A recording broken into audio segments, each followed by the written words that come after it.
Hello friends, and welcome back to another episode. I'm Kelsey Amin. If this is your first time here, well, welcome. I'm Kelsey from Kelsey Amin, and if you're enjoying this video, go ahead and subscribe and join the Kelsey Amin family. I would absolutely love to have you.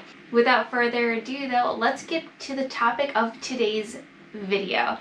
This is a video I'm really excited to make because I just like getting ready for these kinds of things. Today's video is focusing on how to get prepared for an Indian wedding. I know, you're like, this white girl is going to tell me how to get ready for an Indian wedding. I totally get it. Just some background, my significant other is Indian, and so I have the opportunity and the joy and the honor to attend some pretty amazing and great weddings. When I first started going to Indian weddings, I didn't really know how to prepare for an Indian wedding. I looked up all of this information. I had to do a lot of Google researching. I had to ask Sean, what do I need to know? What do I need to prepare for? And of course I had to work with my mother-in-law to understand all the things I needed to know and all of the proper behaviors and expectations when you go to an Indian wedding, because an Indian wedding is different than an American Western style wedding, right? So I know a lot about going to American weddings. I don't know so much about going to Indian weddings.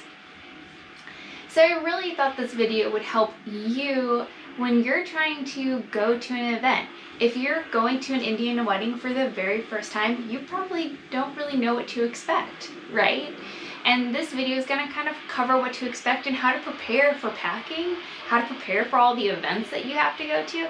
With that said, let's just get right into it and let's figure out what are all the things that we need to do to prep for an Indian wedding. Today's video is going to be explicitly talking about a particular style of Indian wedding, as well as the fact that this is going to be a destination wedding. So there's going to be some things you keep in mind. If the wedding is in your hometown, then I think you have a lot more versatility in what you wear and what you can have and how big your outfits can be in comparison to if you're going to a destination wedding. There's a lot of different things you have to keep in mind.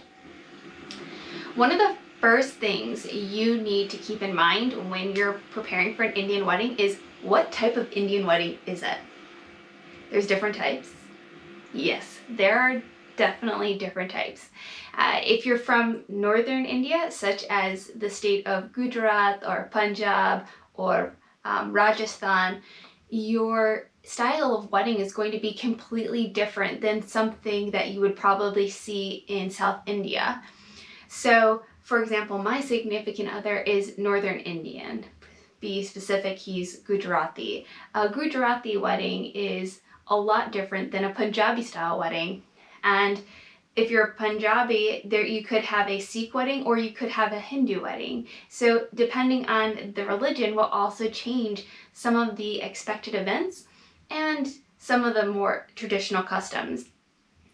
If you're going to a South Indian wedding though, that's a different story as well. If you're from the state of Bangalore, you see some different things in comparison to a Northern Indian wedding.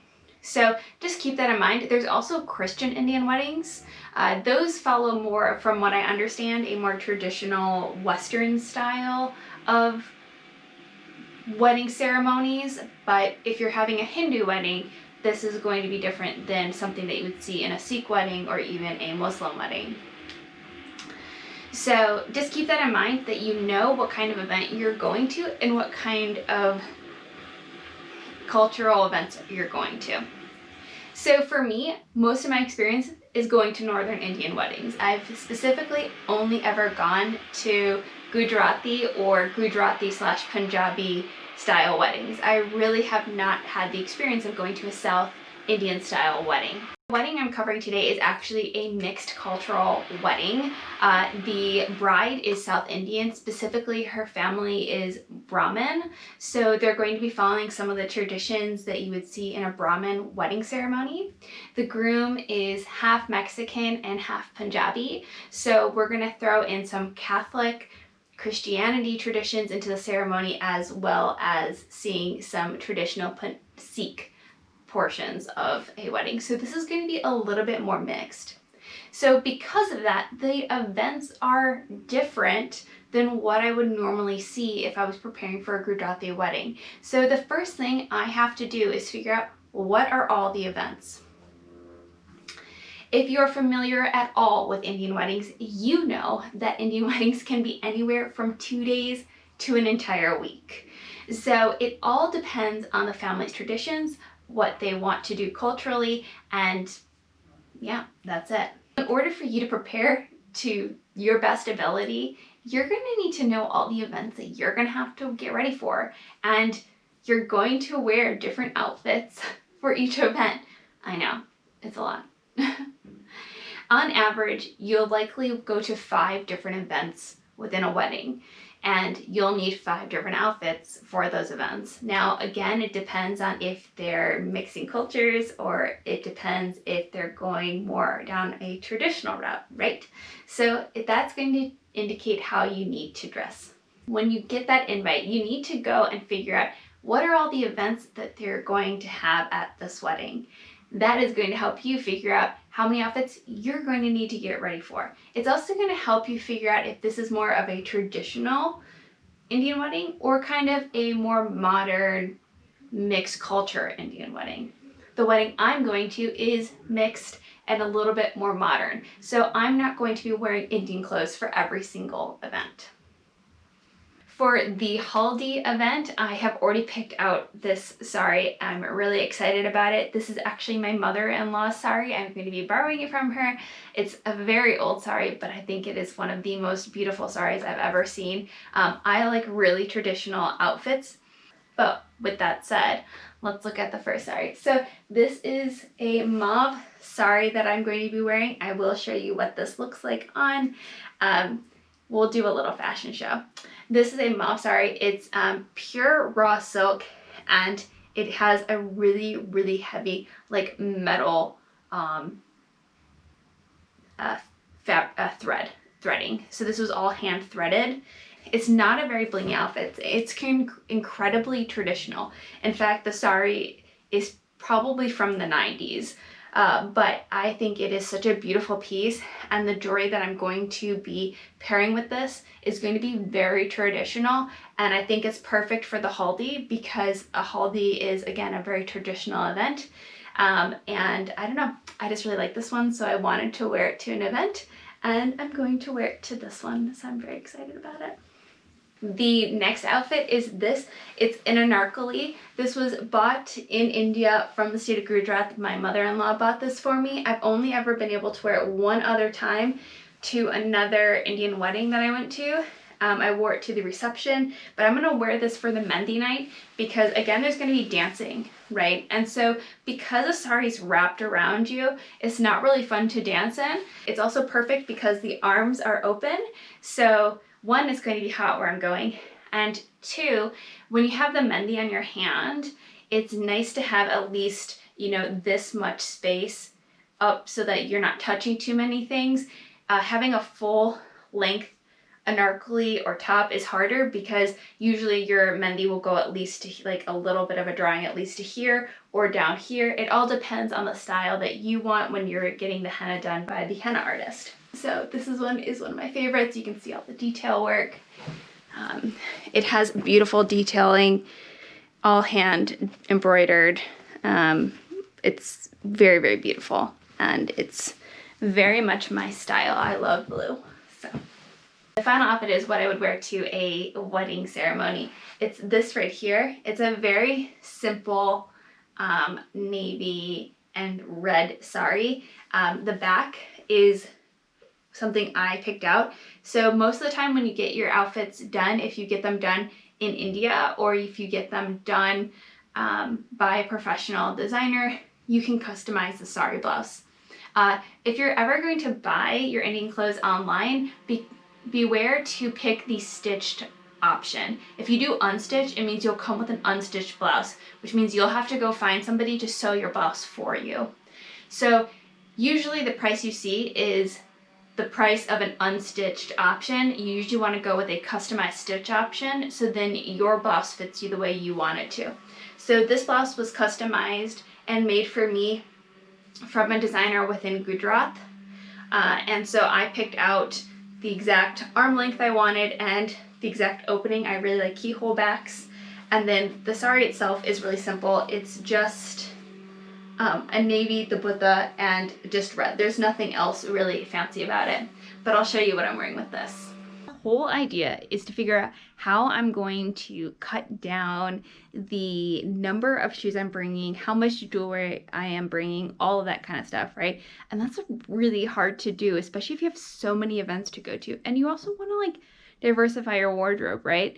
And also, you're going to another place where there's going to be like a resort. It's a resort, right? So you want to bring your normal clothes too, and you don't want your entire suitcase to be filled up because you have only put Indian clothes in there. I am going to say this, I'm doing complete carry-on. So if you're interested in that video, keep an eye out because I will be doing a packing video that will be covering how I pack for an Indian wedding all inside of one singular carry-on, which is probably like, because normally that's really hard to do. But anyway, let's get to it. So again, I'm talking about packing light, right? So I picked out some shoes that I think will go with every single outfit that I can also wear within the resort, right? So I picked these.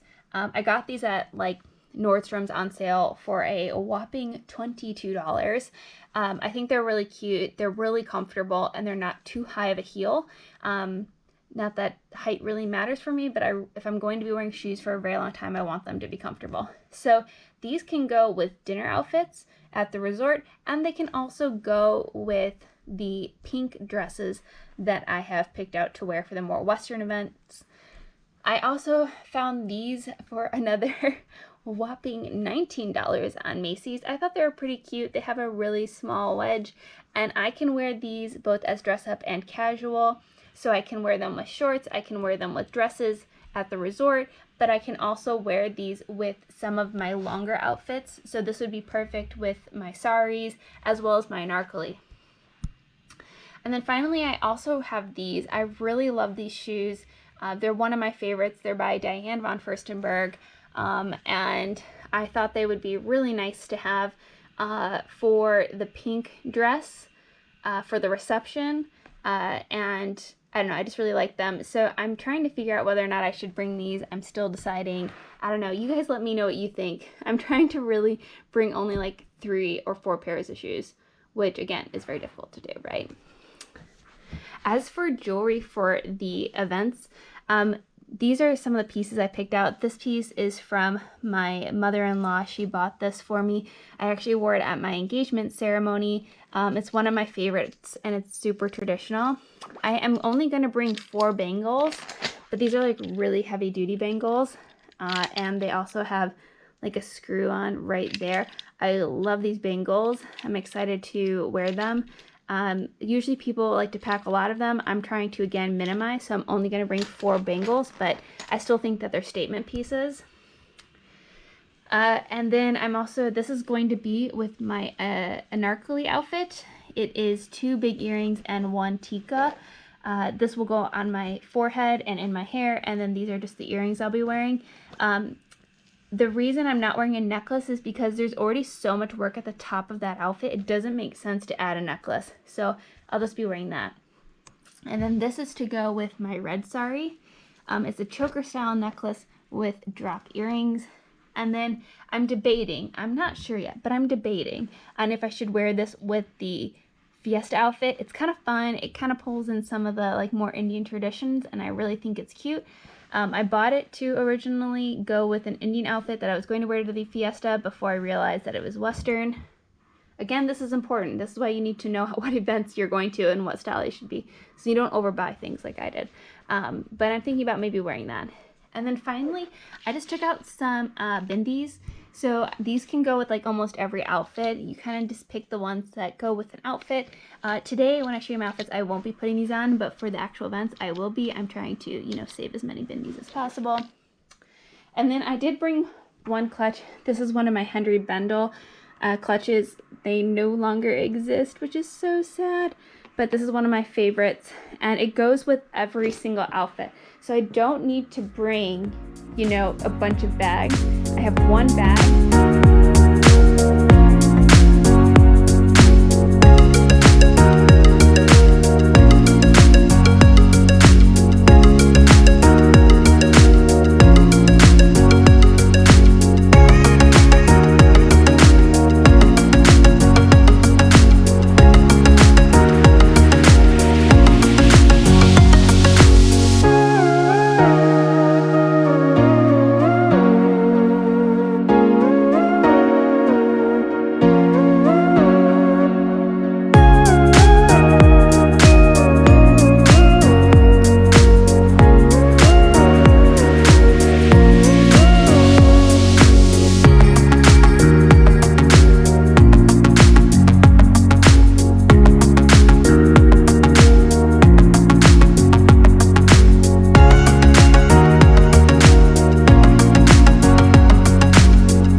Thank you so much for watching. I hope you enjoyed seeing these outfits and what I plan to bring with me and how I usually prepare for a Indian wedding.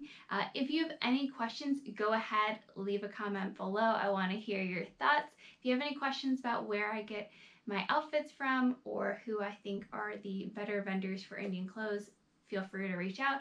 And as always, thank you again for watching. I appreciate your time, and go ahead, hit that like button. And if you want to see more videos like this, go ahead and hit that subscribe and join the Kelsey Amin family. It's been so great talking to you guys.